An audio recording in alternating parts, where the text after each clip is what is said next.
ओम महालक्ष्मी नमः।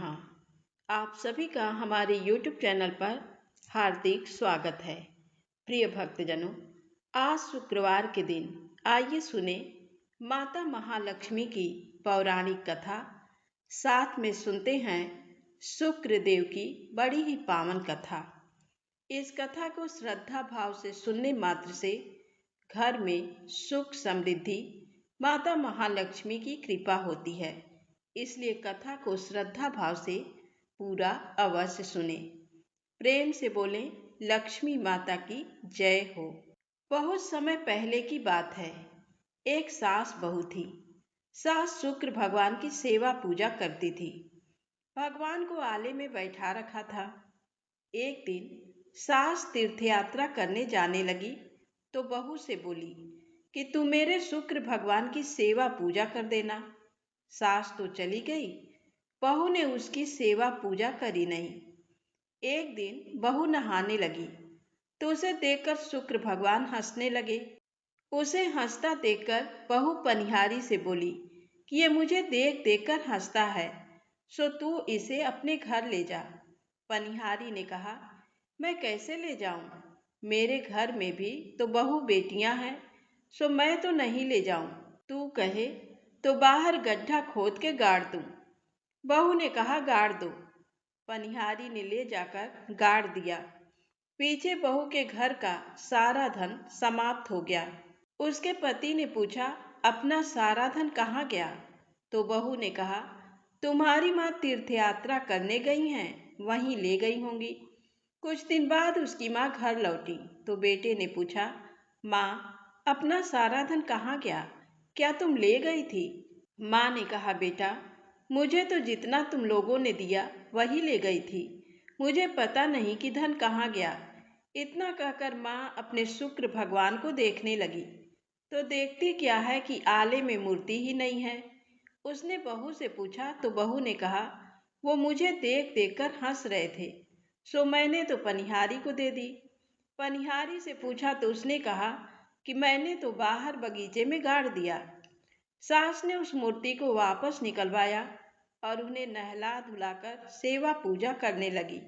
उनके यहाँ वापस उसी प्रकार धन हो गया।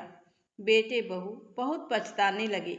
शुक्र भगवान से माफी मांगी और बेटा बहू भी शुक्र भगवान की सेवा पूजा करने लगे, जिससे उनके घर में सब प्रकार का सुख हो गया। हे शुक्र भगवान, जैसी कृपा सास पर करी वैसी कृपा हम सभी पर बनाए रखना। कहानी कहने वाले, हुंकारा देने वाले सभी पर अपनी दया दृष्टि, अपनी कृपा बनाए रखना। तो बोलिए शुक्र भगवान की जय हो। अब आइए सुनते हैं माता महालक्ष्मी की पौराणिक कथाएं। धन लाभ हर व्यक्ति की इच्छा होती है और धन की देवी माँ लक्ष्मी जी हैं। लक्ष्मी जी की प्राप्ति भगवान विष्णु के बिना नहीं हो सकती, क्योंकि भगवान विष्णु जगत के पालनहार हैं। माँ लक्ष्मी संपन्नता की देवी हैं और दोनों पृथ्वी पर संतुलन बनाए रखने का कार्य करते हैं। एक पौराणिक कथा के अनुसार एक बार नारद जी माँ लक्ष्मी से पूछते हैं कि सभी देवतागण, राजा महाराजा उनकी पूजा अर्चना करते हैं, फिर भी आप भगवान विष्णु के चरणों को क्यों दबाती हैं? मैं जानना चाहता हूँ कि आपके भगवान विष्णु के चरण दबाने के पीछे ऐसा कौन सा गहन राज छुपा है? माँ लक्ष्मी ने बताया कि ये सारी सृष्टि ग्रहों से संचालित है। हम देवी देवता भी इन ग्रहों के प्रभाव से मुक्त नहीं हो सकते। स्त्री के हाथ में देव गुरु बृहस्पति और पुरुष के चरणों में दानवों के गुरु शुक्राचार्य का वास होता है। गुरु और शुक्र के मिलन से धन का योग बनता है। इसलिए जब भी स्त्री पुरुष के चरण दबाती है तो धन योग बनता है। एक दूसरी पौराणिक कथा के अनुसार माता लक्ष्मी जब भी भगवान विष्णु जी के साथ होती थी तो उनकी बहन अलक्ष्मी वहां पहुंच जाती थी। माँ लक्ष्मी को एक दिन बहुत गुस्सा आया। उन्होंने कहा कि जब मैं अपने पति के साथ होती हूँ तो तुम बार बार क्यों आ जाती हो? अलक्ष्मी ने कहा कि मेरा कोई पति नहीं है, कोई मेरी पूजा नहीं करता, इसलिए जहाँ तुम रहोगी वहीं मैं रहूंगी। ये बात सुनकर माँ लक्ष्मी को बहुत क्रोध आया। और उन्होंने अलक्ष्मी को श्राप दिया कि आज से मृत्यु का देवता तेरा पति है। जहाँ गंदगी, क्लेश, आलस, पति पत्नी में झगड़ा होगा, वहीं पर तेरा वास होगा। भगवान विष्णु पूरी सृष्टि के पालनहार हैं, जिनका दायित्व है पूरी सृष्टि की रक्षा और पालन करना। माँ लक्ष्मी विष्णु भगवान विष्णु के चरणों को दबाकर उन्हें गंदगी से दूर रखती हैं, ताकि अलक्ष्मी उनके निकट न आ सके। हिंदू धर्म में अलक्ष्मी को दूर रखने के लिए और माँ लक्ष्मी को प्रसन्न करने के लिए घर में पूजा अर्चना, साफ सफाई आदि किया जाता है। कथा के अनुसार एक बार जगत गुरु आदि शंकराचार्य भिक्षा मांगने एक कुटिया के सामने रुके। वहां एक बूढ़ी औरत रहती थी, जो अत्यंत गरीबी और दयनीय स्थिति में थी। शंकराचार्य की आवाज सुनकर वह बूढ़ी औरत बाहर आई। उसके हाथ में एक सूखा आंवला था। वह बोली, महात्मन, मेरे पास इस सूखे आंवले के सिवाय कुछ नहीं है जो आपको भिक्षा में दे सकूं। शंकराचार्य को उसकी स्थिति पर दया आ गई और उन्होंने उसी समय उसकी मदद करने का प्रण लिया। उन्होंने अपनी आंखें बंद की और मंत्र रूपी 22 श्लोक बोले। ये 22 श्लोक कनक धारा स्तोत्र के श्लोक थे। इससे प्रसन्न होकर माँ लक्ष्मी ने उन्हें दिव्य दर्शन दिए और कहा कि शंकराचार्य, इस औरत ने अपने पूर्व जन्म में कोई भी वस्तु दान नहीं की। ये अत्यंत कंजूस थी और मजबूरी बस कभी किसी को कुछ देना ही पड़ जाए तो ये बुरे मन से दान करती थी। इसलिए इस जन्म में इसकी ये हालत हुई है। ये अपने कर्मों का फल भोग रही है, इसलिए मैं इसकी सहायता नहीं कर सकती। शंकराचार्य ने देवी लक्ष्मी की बात सुनकर कहा, हे महालक्ष्मी, इसने पूर्व जन्म में अवश्य दान धर्म नहीं किया है, लेकिन इस जन्म में इसने पूर्ण श्रद्धा से मुझे ये सूखा आंवला भेंट किया है। इसके घर में कुछ नहीं होते हुए भी इसने ये मुझे सौंप दिया। इस समय इसके पास यही सबसे बड़ी पूंजी है। क्या इतना भेंट करना पर्याप्त नहीं है? शंकराचार्य की इस बात से देवी लक्ष्मी प्रसन्न हुई और उसी समय उन्होंने गरीब महिला की कुटिया में स्वर्ण के आंवलों की वर्षा कर दी। तो प्रेम से बोले, लक्ष्मी माता की जय हो। आइए जाने श्री हरि विष्णु के सच्चे भक्त की कहानी। कहते हैं, अगर भगवान को सच्चे मन से जपो तो वह शीघ्र प्रसन्न हो जाते हैं। फिर चाहे आप ईश्वर को किसी भी नाम से याद करो, जप करो। भगवान विष्णु के एक ऐसे ही सच्चे भक्त की कहानी। एक बार एक सीधा सादा अनपढ़ गंवार किसान था। वह एक संत जी के पास गया और कहने लगा कि मुझे ईश्वर का ऐसा नाम बता दो जिसे मैं सारा दिन जपता रहूं और अपना काम भी करता रहूं, मेरा परलोक भी सुधर जाए। संत ने कहा, ठीक है, तुम अघमोचन और मोचन नाम जपा करो। अघमोचन नाम का दिन रात जाप किया करो। सीधा सादा किसान रास्ते में जाते जाते अघमोचन अघमोचन नाम रटते हुए जा रहा था, लेकिन कुछ देर बाद भूल गया और घमोचन घमोचन नाम रटने लगा। अब दिन रात वह घमोचन घमोचन रटता रहता। एक दिन भगवान विष्णु भोजन करते हुए मुस्कुरा रहे थे, तो माता लक्ष्मी ने इसका कारण पूछा। भगवान विष्णु कहने लगे कि लक्ष्मी, मेरा एक भक्त मेरा ऐसा नाम रट रहा है जिसका शास्त्रों में कोई वर्णन ही नहीं है, लेकिन नाम चाहे वह गलत ही ले रहा हो, लेकिन उसका मन मेरी ओर ही लगा हुआ है। इसके मन में मेरी ही छवि है। उसका गलत नाम लेने के कारण ही मुख पर मुस्कान है। माँ लक्ष्मी कहने लगी, आपको लगता है कि ये आपका सच्चा भक्त है, तो चलो इसकी परीक्षा लेते हैं। विष्णु जी कहने लगे कि लक्ष्मी, अगर तुम्हारी ऐसी इच्छा है, चलो धरती पर चलते हैं। दोनों ने साधारण से स्त्री पुरुष का रूप धारण कर लिया और किसान के खेत के पास पहुँचे। भगवान विष्णु कहने लगे, लक्ष्मी, परीक्षा तुम्हें लेनी है, इसलिए तुम किसान के पास जाओ।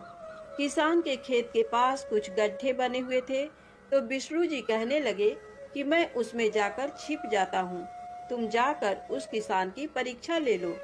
माँ लक्ष्मी उस किसान के पास गई और बार बार उससे पूछने लगी कि किसका नाम जप रहे हो। किसान था तो थोड़ा मुंहफट, लेकिन फिर भी चुप रहा कि मेरे ध्यान में किसी प्रकार का कोई विघ्न ना पड़ जाए। वह घमोचन घमोचन नाम रटता रहा। लक्ष्मी जी ने पूछना बंद नहीं किया, पूछती रही, किसका नाम जप रहे हो। किसान खींचकर कहने लगा, तेरे भरतार का नाम जप रहा हूँ। लक्ष्मी जी सोचती हैं, शायद किसान मुझे पहचान लिया है। लक्ष्मी जी फिर से पूछती हैं, अगर मेरे भरतार का नाम जप रहे हो तो कहाँ है मेरा भरतार।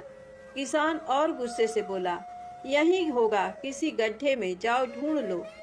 महालक्ष्मी ने विष्णु भगवान को पुकारा कि प्रभु बाहर आ जाओ, ये तो सचमुच आपका सच्चा भक्त है, इसने तो मुझे भी पहचान लिया और आपके बारे में भी सब कुछ जानता है। भगवान विष्णु और माता लक्ष्मी ने उसे साक्षात अपने दिव्य रूप के दर्शन दिए। कहने का भाव ये है कि भगवान तो भाव के भूखे हैं। निश्चल भाव और सच्चे मन से भगवान को जपते हैं तो वो ऐसे भक्तों से जल्द प्रसन्न हो जाते हैं। आइए सुने लक्ष्मी माता विष्णु भगवान की दूसरी पौराणिक कथा। एक बार भगवान विष्णु ने लक्ष्मी जी से कहा कि पृथ्वी वासियों में भक्ति बहुत बढ़ गई है। लक्ष्मी जी कहने लगी कि प्रभु, वो आपको नहीं, मुझे पाना चाहते हैं। नारायण भगवान कहने लगे कि लेकिन वो तो नारायण नारायण कहते हैं। लक्ष्मी जी कहने लगी कि अगर आपको विश्वास नहीं हो तो उनकी परीक्षा ले लो। भगवान नारायण एक संत का रूप धारण करके एक नगर के सेठ के पास पहुँचे और उनसे कहने लगे कि मैं कथा सत्संग करना चाहता हूँ। सेठ ने उनके रहने, खाने, पीने और कथा करने का पूरा प्रबंध कर दिया। पहले दिन थोड़े से ही लोग कथा सुनने आए। दूसरे दिन भक्तों की संख्या बढ़ने लगी। संत जी के कथा की प्रसिद्धि हुई तो तीसरे दिन बहुत भीड़ बढ़ गई। अब माता लक्ष्मी विचार करने लगी कि अब मुझे भी चलकर देखना चाहिए। लक्ष्मी जी एक घर के बाहर पहुंची तो घर की मालकिन घर को ताला लगाकर कथा श्रवण करने जा रही थी। लक्ष्मी जी कहने लगी कि बेटी, मुझे थोड़ा पानी पिला दो। वह औरत बोली कि माता जी, मुझे तो सत्संग श्रवण करने में देर हो रही है। लेकिन फिर भी उसने बेमन से लक्ष्मी माता को एक लोटा जल का पीने को दे दिया। अब लक्ष्मी माता ने उसे लोटा वापस किया तो वह सोने का हो चुका था। सोने का लोटा देखकर वह औरत उत्साहित होकर कहती है कि माता जी, आपको भूख भी लगी होगी, खाने को कुछ लाती हूँ। उसके मन में चल रहा था कि खाने की प्लेट, कटोरी, चम्मच भी सोने का हो जाएगा। लक्ष्मी माता कहने लगी कि नहीं बिटिया, तुमको कथा श्रवण में देर हो जाएगी, इसलिए रहने दो। वह औरत बेमन से कथा सुनने चली गई। वहां जाकर उसने चमत्कारी बुढ़िया के बारे में सब औरतों को बता दिया। धीरे धीरे बहुत सी औरतें चलते सत्संग में माता जी के दर्शन करने उठकर चली गईं। माता जी जिसके घर में भोजन करती, जल पीती, उसके बर्तन सोने के हो जाते। माता जी की प्रसिद्धि बढ़ गई और भगवान विष्णु जी कथाकार के रूप में धरती पर आए थे। उनकी कथा सुनने वालों की संख्या कम होती गई। भगवान ने यजमान से पूछा कि अब कथा सुनने कम लोग क्यों आते हैं। उन्होंने कहा कि नगर में कोई चमत्कारी बुढ़िया आई है। जिस भी बर्तन में खाना खाती है, पानी पीती है, वह सोने का हो जाता है। भगवान समझ गए कि लक्ष्मी जी का आगमन हो चुका है। अब जिस सेठ ने विष्णु जी के रहने, खाने, कथा की व्यवस्था की थी, वह भी चमत्कारी माता जी के पास पहुँचे और कहने लगे कि आप मेरे घर पर क्यों नहीं पधारी। लक्ष्मी जी कहने लगी कि जब तक वह कथाकार तुम्हारे घर पर है, मैं वहाँ नहीं आऊंगी। सेठ जल्दी से घर गया और कथाकार से कहने लगा कि महाराज, आपके रहने खाने की व्यवस्था मैंने धर्मशाला में करवा दी है। कथाकार कहने लगे कि अब तो कथा में कुछ दिन ही शेष रह गए हैं, फिर आपने मेरी व्यवस्था धर्मशाला में क्यों करवा दी? सेठ कहने लगा कि मेरे घर में आपसे भी कोई खास रहने आने वाला है।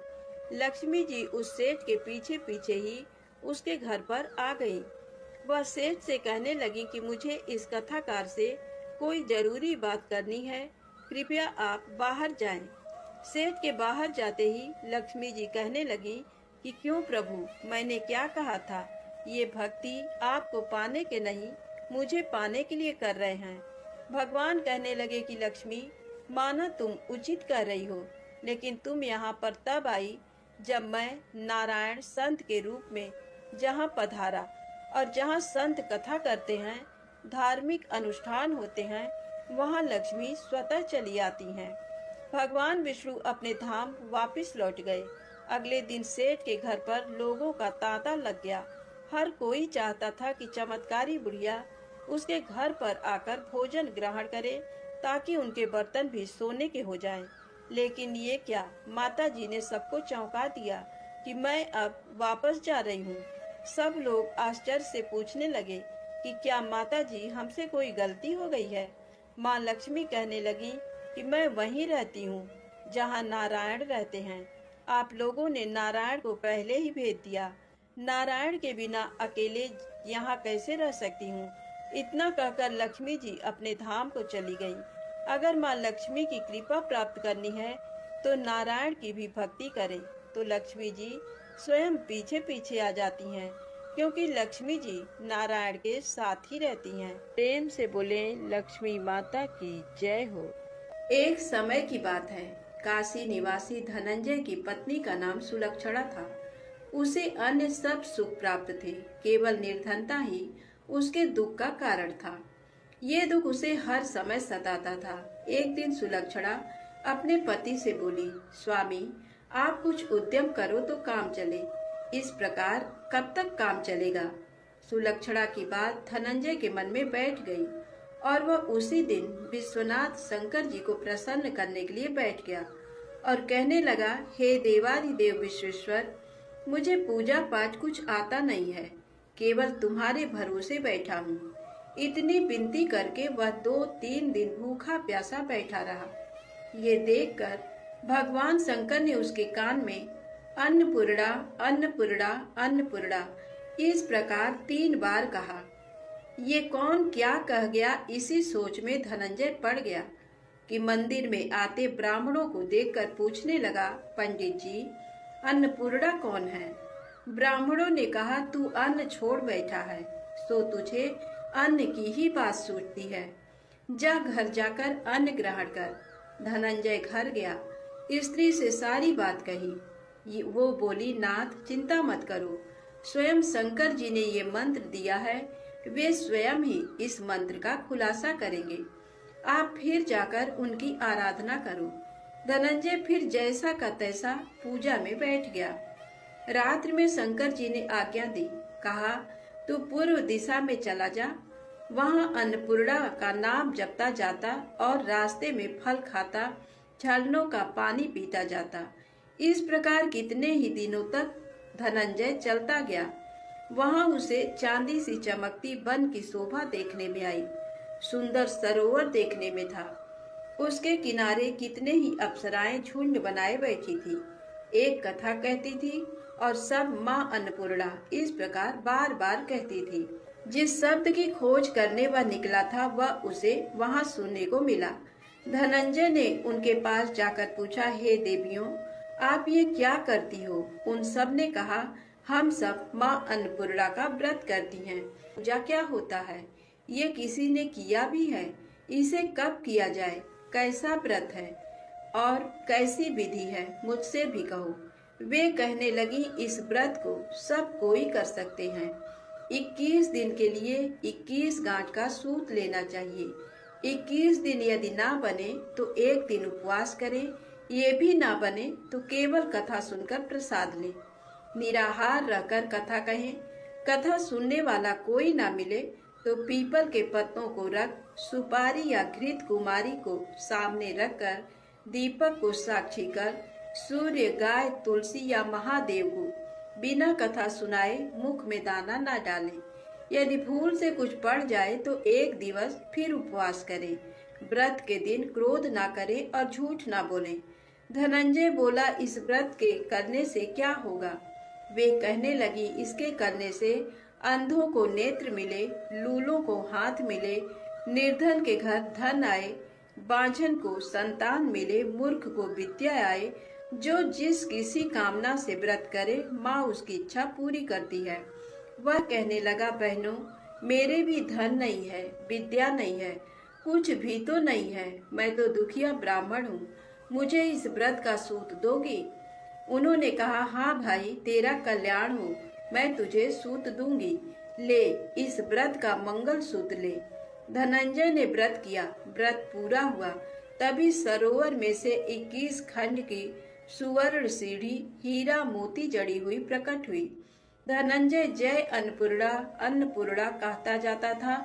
इस प्रकार कितनी ही सीढ़ियां उतर गया तो क्या देखता है कि करोड़ों सूर्य से प्रकाशमान अन्नपूर्णा का मंदिर है। उसके सामने सुवर्ण सिंहासन पर माता अन्नपूर्णा विराजमान है। सामने भिक्षा हेतु शंकर भगवान खड़े हैं। देवांगनाएं चमर डुलाती हैं। कितनी ही हथियार बांधे पहरा देती हैं। धनंजय दौड़कर जगदम्बा के चरणों में गिर गया। देवी उसके मन का क्लेश जान गई। धनंजय कहने लगा, माता, आप तो अंतर्यामिनी हो, आपको अपनी दशा क्या बताऊं? माता बोली, मेरा व्रत किया है, जा, संसार तेरा सत्कार करेगा। माता ने धनंजय की जिह्वा पर बीज मंत्र लिख दिया।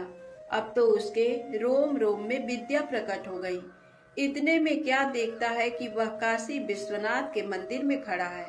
माँ का वरदान ले धनंजय घर आया। सुलक्षणा से सभी बातें कही। माता जी की कृपा से उसके घर में संपत्ति उमड़ने लगी। छोटा सा घर बहुत बड़ा गिना जाने लगा। जैसे शहद के छत्ते पर मक्खियां जमा होती हैं, उसी प्रकार अनेक सगे संबंधी आकर उसकी बड़ाई करने लगे। कहने लगे, इतना धन और इतना बड़ा घर, पर संतान नहीं तो इस कमाई का भोग कौन करेगा? सुलक्षणा से संतान नहीं है, इसलिए तुम दूसरा विवाह करो। अनिच्छा होते हुए भी धनंजय को दूसरा विवाह करना पड़ा और सती सुलक्षणा को सौत का दुख उठाना पड़ा। इस प्रकार दिन बीतते गए। फिर नए बंधन से बंधे पति से सुलक्षणा ने कहलाया कि हम व्रत के प्रभाव से सुखी हुए हैं, इस कारण ये व्रत छोड़ना नहीं चाहिए। ये माता जी का प्रताप है जो हम इतने संपन्न और सुखी हैं। सुलक्षणा की बात सुन धनंजय उसके यहाँ आया और व्रत में बैठ गया। नई बहू को इस व्रत की खबर नहीं थी। वह धनंजय के आने की राह देख रही थी। दिन बीतते गए और व्रत पूर्ण होने में 3 दिवस बाकी थे कि नई बहू को खबर पड़ी। उसके मन में ईर्ष्या की ज्वाला दहक रही थी। सुलक्षणा के घर आ पहुंची और उसने वहां भगदड़ मचा दी। वह धनंजय को अपने साथ ले गई। नए घर में धनंजय को थोड़ी देर के लिए निद्रा ने आ दबाया। इसी समय नई बहू ने उसका व्रत का सूत तोड़कर आग में फेंक दिया। अब तो माता जी का कोप जाग गया। घर में अकस्मात आग लग गई। सब कुछ जलकर खाक हो गया। सुलक्षणा जान गई और पति को फिर अपने घर ले आई। नई बहू रूठ कर पिता के घर जा बैठी। पति को परमेश्वर मानने वाली सुलक्षणा बोली, नाथ, घबराना नहीं, माता जी की कृपा अलौकिक है। पुत्र कुपुत्र हो जाता है पर माता कुमाता नहीं होती। अब आप श्रद्धा और भक्ति से आराधना शुरू करो, वे जाकर हमारा कल्याण करेंगी। धनंजय फिर माता के पीछे पड़ गया। फिर वहीं सरोवर सीढ़ी प्रकट हुई, उसमें माँ अन्नपूर्णा कहकर वह उतर गया। वहां जा माता जी के चरणों में रुदन करने लगा। माता प्रसन्न हो बोली, ये मेरी स्वर्ण की मूर्ति ले, उसकी पूजा करना, तू फिर सुखी हो जाएगा। जा, तुझे मेरा आशीर्वाद है। तेरी स्त्री सुलक्षणा ने श्रद्धा से मेरा व्रत किया है, उसे मैंने पुत्र दिया है। धनंजय ने आंखें खोली तो खुद को काशी विश्वनाथ के मंदिर में खड़ा पाया। वहां से फिर उसी प्रकार घर को आया। इधर सुलक्षणा के दिन चढ़े और महीने पूरे होते ही पुत्र का जन्म हुआ। गांव में आश्चर्य की लहर दौड़ गई। मानता आने लगा। इस प्रकार उसी गांव के निसंतान सेठ के पुत्र होने पर उसने माता अन्नपूर्णा का मंदिर बनवा दिया। उसमें माता जी धूमधाम से पधारी, यज्ञ किया और धनंजय को मंदिर के आचार्य का पद दे दिया। जीविका के लिए मंदिर की दक्षिणा और रहने के लिए बड़ा सुंदर सा भवन दिया। धनंजय स्त्री पुत्र सहित वहां रहने लगा। माता जी की चढ़ावे में भरपूर आमदनी होने लगी। उधर नई बहू के पिता के घर डाका पड़ा, सब लूट गया। वे भीख मांगकर पेट भरने लगे। सुलक्षणा ने ये सुना तो उन्हें बुला भेजा, अलग घर में रख लिया और उनके अन्न वस्त्र का प्रबंध कर दिया। धनंजय, सुलक्षणा और उसका पुत्र माता जी की कृपा से आनंद से रहने लगे।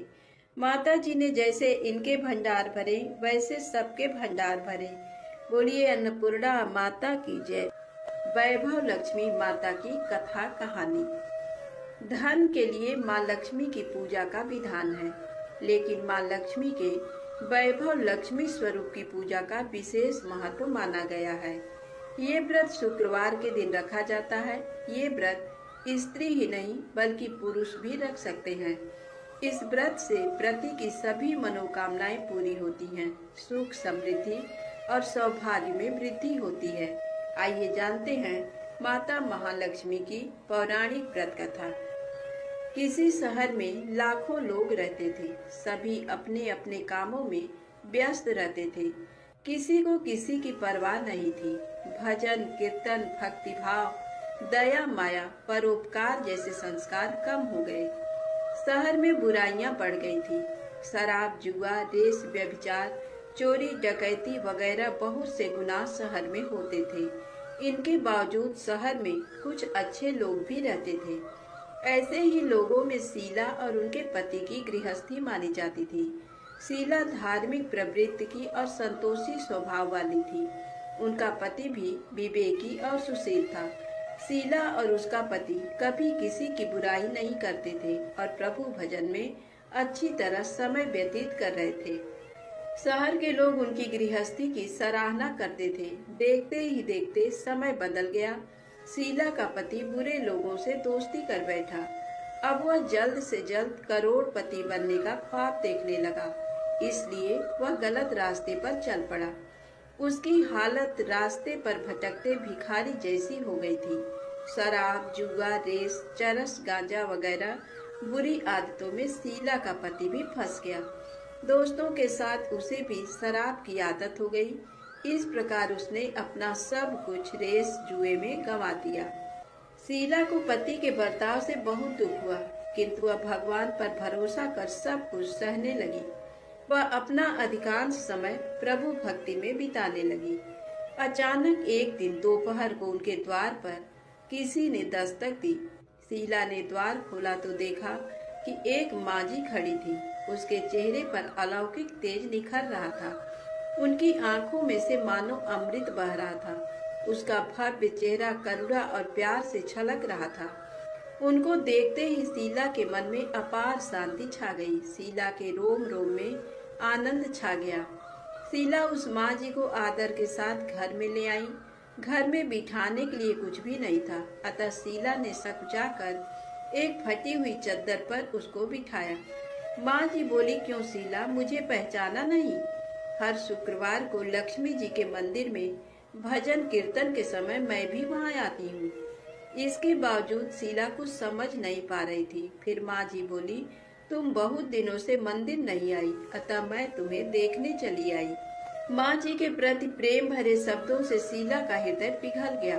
उसकी आंखों में आंसू आ गए और वह बिलक बिलक कर रोने लगी। माँ जी ने कहा, बेटी, सुख और दुख तो धूप और छांव जैसे होते हैं। धैर्य रखो बेटी, मुझे तेरी सारी परेशानी बता।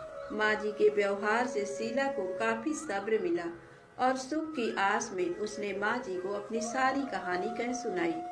कहानी सुनकर माँ जी ने कहा, कर्म की गति न्यारी होती है। हर इंसान को अपने बुरे कर्म भुगतने ही पड़ते हैं, इसलिए तू चिंता मत कर। अब तू कर्म भुगत चुकी है, अब तुम्हारे सुख के दिन अवश्य आएंगे। तू तो माँ लक्ष्मी जी की भक्त है। माँ लक्ष्मी जी तो प्रेम और करुणा के अवतार हैं। वे अपने भक्तों पर हमेशा ममता रखती हैं, इसलिए तू धैर्य रखकर माँ लक्ष्मी जी का व्रत कर, इससे सब कुछ ठीक हो जाएगा। शीला के पूछने पर माँ जी ने उसे व्रत की सारी विधि भी बताई। माँ जी ने कहा, बेटी, माँ लक्ष्मी जी का व्रत बहुत सरल है। उसे वरद लक्ष्मी व्रत या वैभव लक्ष्मी व्रत कहा जाता है। ये व्रत करने वाले की सब मनोकामना पूर्ण होती है। वह सुख, संपत्ति और दया प्राप्त करता है। शीला ये सुनकर आनंदित हो गई। शीला ने संकल्प करके आंखें खोली तो सामने कोई नहीं था। ये विस्मित हो गई कि माँ जी कहाँ चली गई। शीला को तत्काल ये समझते देर न लगी कि माँ जी और कोई नहीं, साक्षात लक्ष्मी जी ही थी। दूसरे दिन शुक्रवार था। सवेरे स्नान करके स्वच्छ कपड़े पहनकर शीला ने माँ जी द्वारा बताई विधि से पूरे मन से व्रत किया। आखिरी में प्रसाद वितरण हुआ। ये प्रसाद पहले पति को खिलाया। प्रसाद खाते ही पति के स्वभाव में फर्क पड़ गया। उस दिन उसने शीला को मारा नहीं, सताया भी नहीं। शीला को बहुत आनंद हुआ। उनके मन में वैभव लक्ष्मी व्रत के लिए श्रद्धा बढ़ गई। शीला ने पूर्ण श्रद्धा भक्ति से 21 शुक्रवार तक वैभव लक्ष्मी व्रत किया। 21वें शुक्रवार को माँ जी के कहे मुताबिक उद्यापन विधि करके 7 स्त्रियों को वैभव लक्ष्मी व्रत की 7 पुस्तकें उपहार में दी। फिर माता जी के धन लक्ष्मी स्वरूप की छवि को वंदन करके भाव से मन ही मन प्रार्थना करने लगी।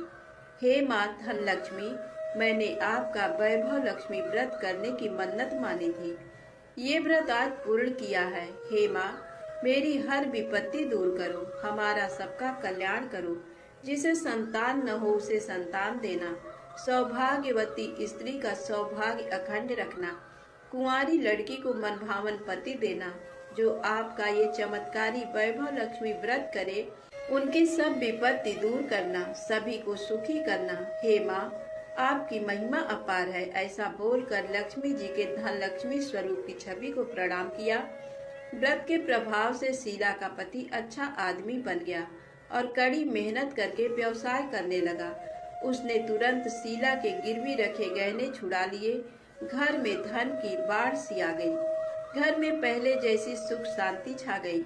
वैभव लक्ष्मी व्रत का प्रभाव देखकर मोहल्ले की दूसरी स्त्रियां भी विधि पूर्वक वैभव लक्ष्मी व्रत करने लगी। बोलिए माता महालक्ष्मी की जय हो। अब आइए सुनते हैं संतोषी माता की व्रत कथा और आरती। एक बुढ़िया थी और उसके 7 पुत्र थे। 6 कमाने वाले थे, एक निकम्मा था।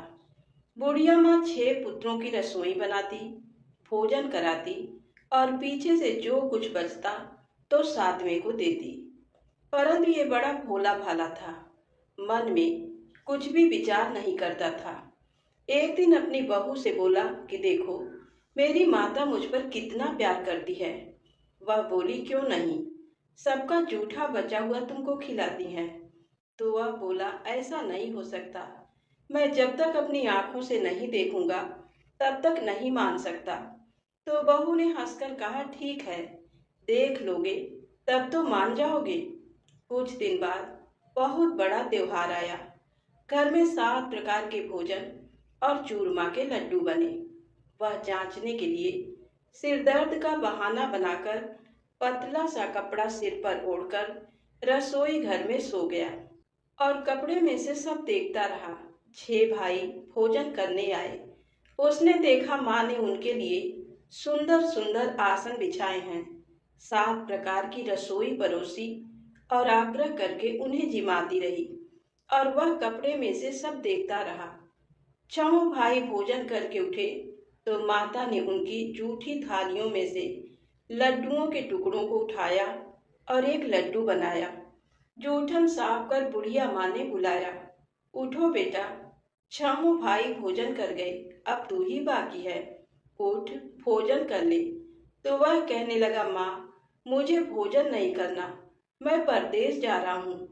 तो माँ कहने लगी, कल जाता हो सो आज ही चला जा। वह बोला, हाँ हाँ, मैं आज ही जा रहा हूँ। ये कहकर वह घर से निकल गया। चलते समय बहू की याद आई। वह गौशाला में उपले थाप रही थी, तो वहीं जाकर उससे बोला, हम जावे परदेश को, आवेंगे कुछ काल। तुम रहियो संतोष से, धर्म आपनो पाल। तो वह बोली, जाओ पिया आनंद से, हमरो सोच हटाए।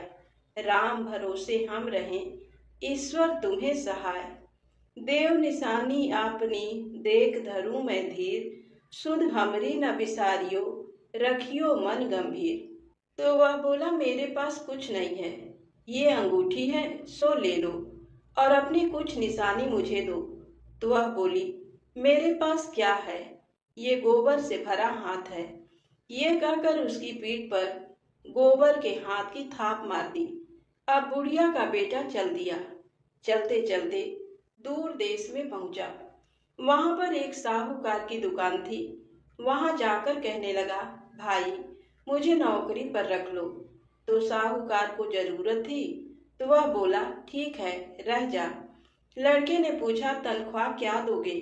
तो साहूकार ने कहा, काम देखकर दाम मिलेंगे। अब उसको साहूकार की नौकरी मिल गई। वह सवेरे 7 बजे से रात तक नौकरी करने लगा।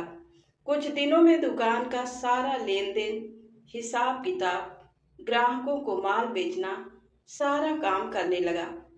साहूकार के 7-8 नौकर थे। वे सब सोचने लगे, ये तो बहुत होशियार बन गया है। सेठ ने भी काम देखा और 3 महीने में उसे आधे मुनाफे का साझेदार बना लिया। वह 1-2 वर्ष में ही नामी सेठ बन गया और मालिक सारा कारोबार उस पर छोड़कर बाहर चला गया। अब बहू पर क्या बीती सो सुनो। सास ससुर उसे दुख देने लगे। सारी गृहस्थी का काम करा के उसे लकड़ी लेने जंगल में भेजते। इस बीच घर की रोटियों के आटे से जो भूसी निकलती, उसकी रोटी बनाकर रख दी जाती और फूटे नारियल के खोपड़े में पानी। इस तरह उसके दिन बीत रहे थे। एक दिन वह लकड़ी लेने जा रही थी कि रास्ते में बहुत सी स्त्रियां संतोषी माता का व्रत करती दिखाई दी। वह वहां पर खड़ी होकर कथा सुनकर बोली, बहनों, ये तुम किस देवता का व्रत कर रही हो और इसके करने से क्या फल मिलता है? इस व्रत के करने की क्या विधि है? यदि तुम अपने इस व्रत का विधान मुझे समझाकर कहोगी तो मैं तुम्हारा बहुत एहसान मानूंगी। तब उनमें से एक स्त्री बोली, सुनो, यह संतोषी माता का व्रत है। इसके करने से निर्धनता, दरिद्रता का नाश होता है और लक्ष्मी आती हैं।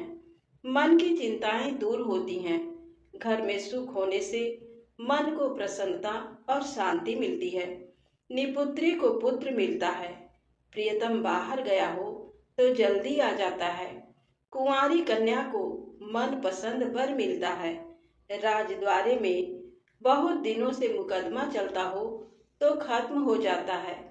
सब तरह सुख शांति हो, घर में धन जमा हो, पैसा जायदाद का लाभ हो, रोग दूर हो जाए और जो भी मनोकामना हो सब इस संतोषी माता की कृपा से पूरी हो जाती है।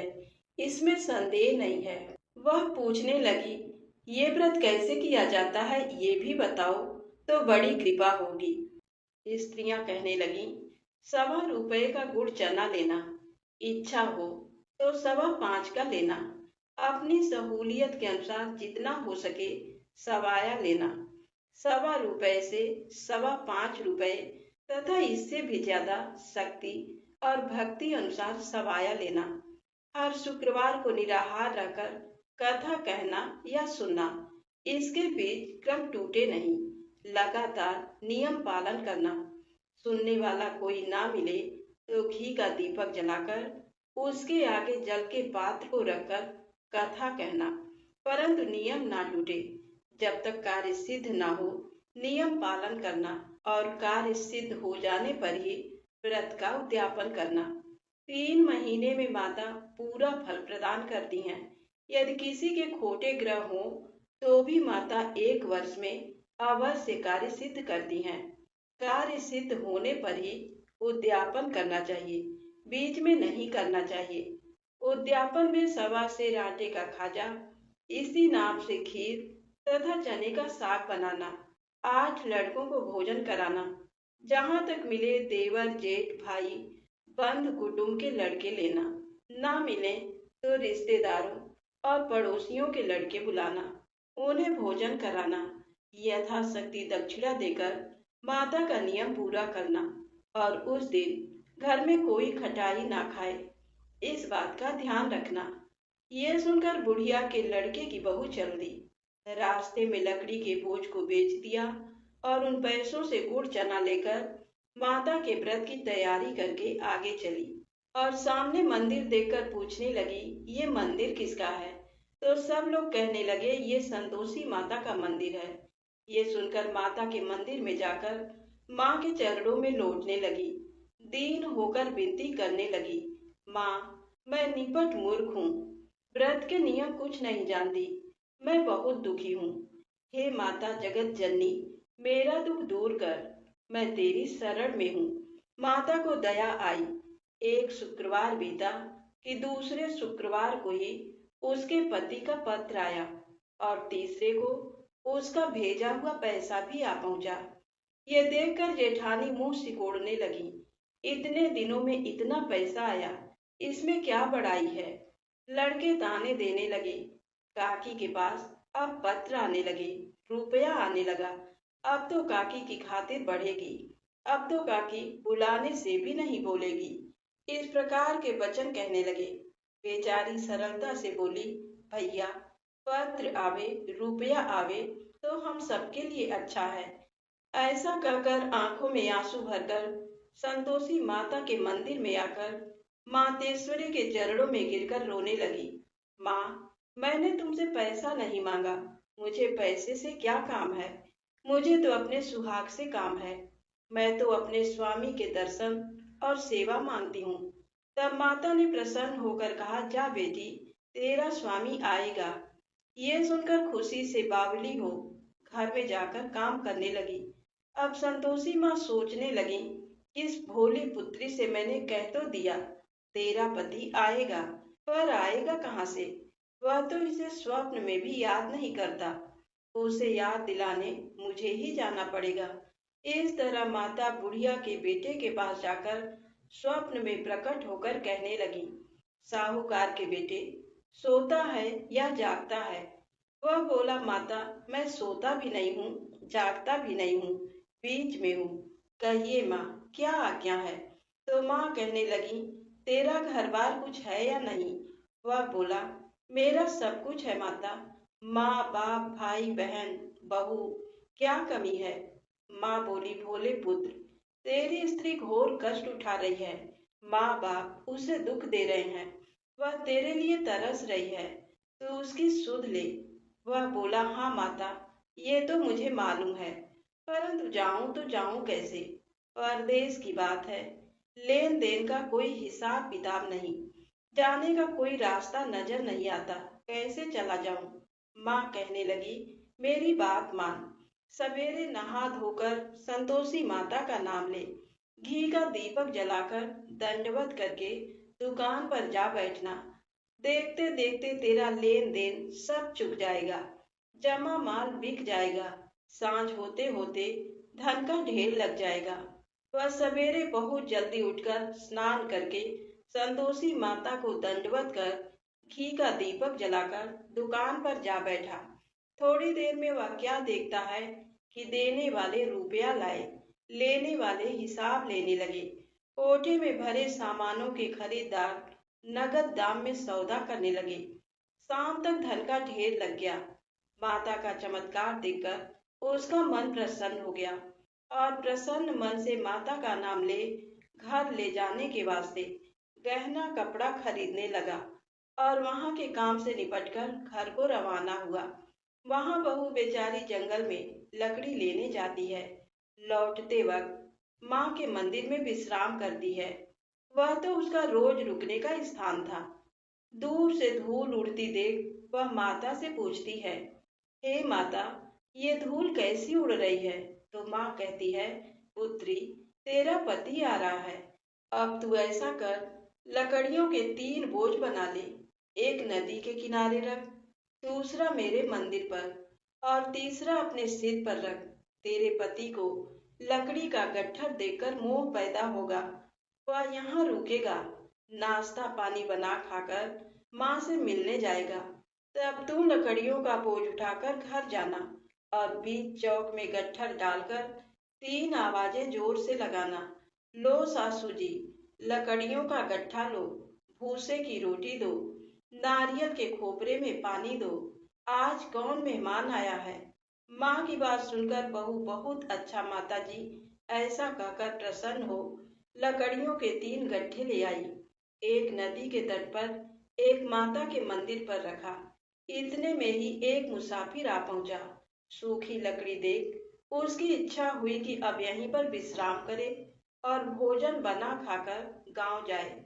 इस प्रकार भोजन बना विश्राम कर वह गांव को गया, सबसे प्रेम से मिला। उसी समय बहू सिर पर लकड़ी का गट्ठा लिए आती है। लकड़ी का भारी बोझ आंगन में डालकर जोर से 3 आवाज देती है। लो सासू जी, लकड़ी का गट्ठर लो, भूसी की रोटी दो, नारियल के खोपरे में पानी दो। आज कौन मेहमान आया है? ये सुनकर उसकी सास बाहर आकर अपने दिए हुए कष्टों को भुलाने हेतु कहती है, बहू ऐसा क्यों कहती हो? तेरा पति ही तो आया है। आ बैठ, मीठा भात खा, भोजन कर, कपड़े गहने पहन। इतने में आवाज सुनकर उसका स्वामी बाहर आता है और अंगूठी देखकर व्याकुल होकर माँ से पूछता है, माँ ये कौन है? तो माँ कहती है, बेटा ये तेरी बहू है। आज इतने वर्ष हो गए जब से तू गया है, तब से सारे गांव में इधर उधर भटकती फिरती है। काम काज घर का कुछ करती नहीं, 4 समय आकर खा जाती है। अब तुझे देखकर भूसी की रोटी और नारियल के खोपरे में पानी मांगती है। वह लज्जित होकर बोला, ठीक है माँ, मैंने इसे भी देखा और तुम्हें भी देखा है। अब मुझे दूसरे घर की चाबी दो तो मैं उसमें जाकर रहूंगा। माँ ने कहा, ठीक है बेटा, जैसी तेरी मर्जी। ये कहकर माँ ने चाबी का गुच्छा पटक दिया तो उसने चाबी लेकर दूसरे कमरे में, जो कि तीसरी मंजिल के ऊपर था, उसे खोलकर उसमें अपना सारा सामान जमाया। एक दिन में ही वहां राजा के महल जैसा ठाट बाट बन गया। अब क्या था, दोनों पति पत्नी सुखपूर्वक रहने लगे। इतने में अगला शुक्रवार आया तो बहू ने अपने पति से कहा, मुझे माता का उद्यापन करना है। पति बोला, बहुत अच्छा, खुशी से करो। वह तुरंत ही उद्यापन की तैयारी करने लगी। जेठ के लड़कों को भोजन के लिए कहने गई। उन्होंने मंजूर किया, परंतु पीछे जेठानी अपने बच्चों को सिखाती है, देखो रे, भोजन के समय सब लोग खटाई मांगना, जिससे उसका उद्यापन पूरा ना हो। लड़के खाना खाने आए, खीर पेट भरकर खाई, परंतु याद आते ही कहने लगे, हमें कुछ खटाई खाने को दो, खीर खाना हमें नहीं भाता, देखकर अरुचि होती है। तो बहू कहने लगी, खटाई किसी को नहीं दी जाएगी, ये तो संतोषी माता का प्रसाद है। लड़के तुरंत उठकर खड़े हुए और बोले, पैसा लाओ। भोली बहू कुछ जानती नहीं थी, सो उन्हें पैसे दे दिए। लड़के उसी समय जा करके इमली लेकर खाने लगे। ये देखकर बहू पर माता ने कोप किया। राजा के दूत उसके पति को पकड़कर ले गए। जेठ जेठानी मनमाने खोटे वचन कहने लगे, लूट लूट कर धन इकट्ठा करके लाया था, सो राजा के दूत पकड़कर ले गए। अब सब मालूम पड़ जाएगा जब जेल की हवा खाएगा। बहू से ऐसे वचन सहन नहीं हुए। रोती रोती माता के मंदिर में गई और बोली, हे माता, तुमने ये क्या किया? हंसाकर क्यों रुलाया? माता बोली, पुत्री, तूने उद्यापन करके मेरा व्रत भंग किया है, इतनी जल्दी सारी बातें भुला दी। वह कहने लगी, माता, भूली कुछ नहीं हूँ, ना ही कुछ अपराध किया है। मुझे तो लड़कों ने भूल में डाल दिया, मैंने भूल बस उन्हें पैसे दे दिए। मुझे क्षमा कर दो माता, मैं फिर से तुम्हारा उद्यापन करूंगी और अब ऐसी भूल नहीं होगी। तो माँ बोली, ठीक है, अब भूल मत करना। वह बोली, अब भूल नहीं होगी माँ, बताओ मेरे पति कैसे वापस आएंगे। तो माँ बोली, जा पुत्री, तेरा पति तुझे रास्ते में ही आता मिलेगा। तो वह घर को चल दी। रास्ते में उसे पति आता मिला तो उसने पूछा कि तुम कहाँ गए थे। तब वह कहने लगा, इतना धन कमाया है तो उसका टैक्स राजा ने मांगा था, वही भरने गया था। वह प्रसन्न होकर बोली, भला हुआ, अब घर चलो। कुछ दिन बाद फिर शुक्रवार आया तो वह बोली, मुझे माता का उद्यापन करना है। तो पति ने कहा, ठीक है करो। वह फिर से जेठ के लड़कों को भोजन के लिए कहने गई। तो जेठानी ने पहले तो एक दो बातें सुनाई और फिर अपने लड़कों को सिखा दिया कि तुम पहले ही खटाई मांगना। तो लड़के कहने लगे, हमें खीर खाना नहीं भाता, जी बिगड़ता है, कुछ खटाई खाने को दो। तो वह बोली, खटाई खाने को नहीं मिलेगी, खाना हो तो खाओ। ऐसा कहकर वह ब्राह्मणों के लड़कों को लाकर भोजन कराने लगी। यथाशक्ति दक्षिणा की जगह एक एक फल उन्हें दिया।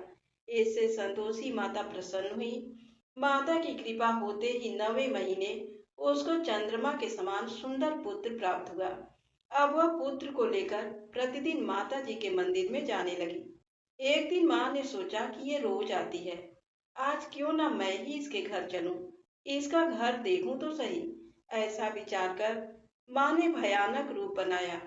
गुड़ और चने से सना मुख, ऊपर से सूंड के समान होंठ, उस पर मक्खियां भिनभिना रही थीं।